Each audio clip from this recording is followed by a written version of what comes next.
There's a book review of Cosmic Odyssey, the Deluxe Edition. Now this is by Jim Starlin, Mike Mignola, Carlos Garzon and Steve Olive, and of course many others. Jim Starlin, of course, Thanos and all those things. I loved Jim Starlin's work, and so this was a great volume to pick up, so I'm really pleased I got this.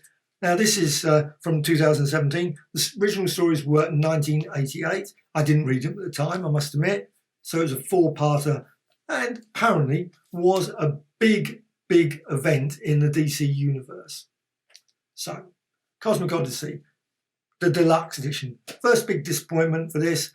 The story's brilliant, I'll put that straight away. The story's excellent, I love the story, but Deluxe Edition, basically it's just a hardback and with only 200 odd pages.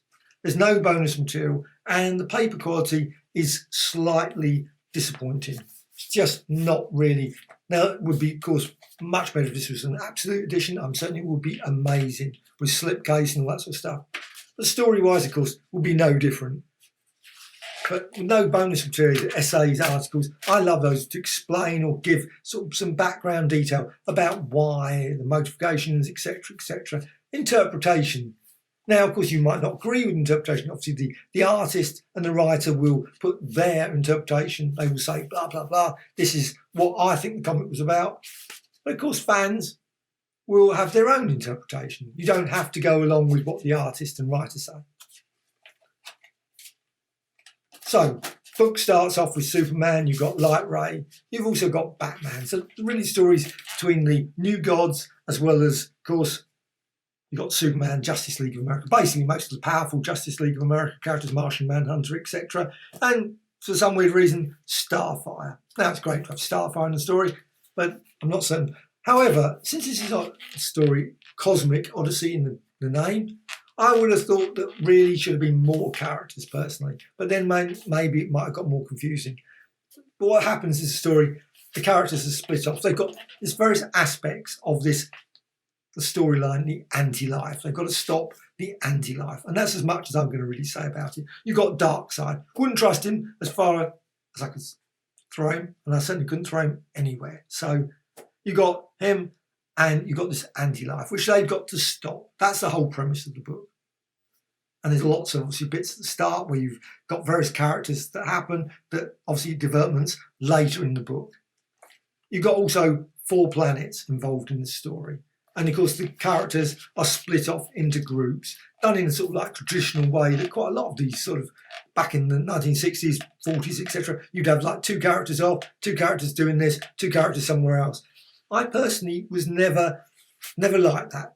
However, I suppose that's the way to do it, especially if you've got a storyline that's running in parallel. What you can't have all the characters suddenly in, obviously, and then they jump off to stop anything else somewhere else.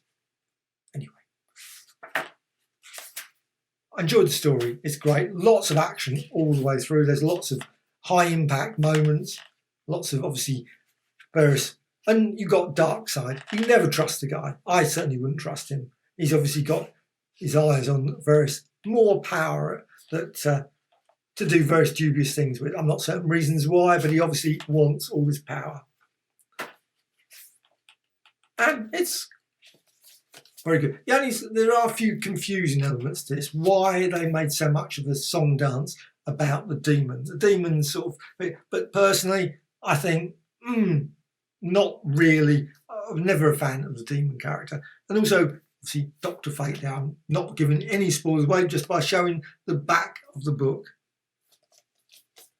But it's still, I thought, thoroughly enjoyable read. I thought it was a very good, satisfying ending. There's also lots of world-changing events for the characters as well in this. As I'm not a mega DC fan, I love DC Comics. However, I do not know of all the various strands of all the storylines. But apparently, this was quite a change for some of the characters in this book. So it's, I thought it was, but it's still a self-contained story. So you don't have to know what happened afterwards. You don't have to really know what happened particularly before, because it does explain all about this anti-life. There's a bit of good explanation. And also, of course, you might not really particularly know much about the new worlds. If you haven't followed that storyline particularly, there's bits of explanation about those sort of characters. And obviously even of Darkseid, I think you can get a general gist of this guy is not a pleasant fellow. You wouldn't invite him to a party anytime soon. But I love this book, thoroughly enjoyable. So 208 pages, deluxe edition. Disappointment slightly is that it could have been so much better, but it's still definitely a worthwhile purchase. I was really pleased I got this copy.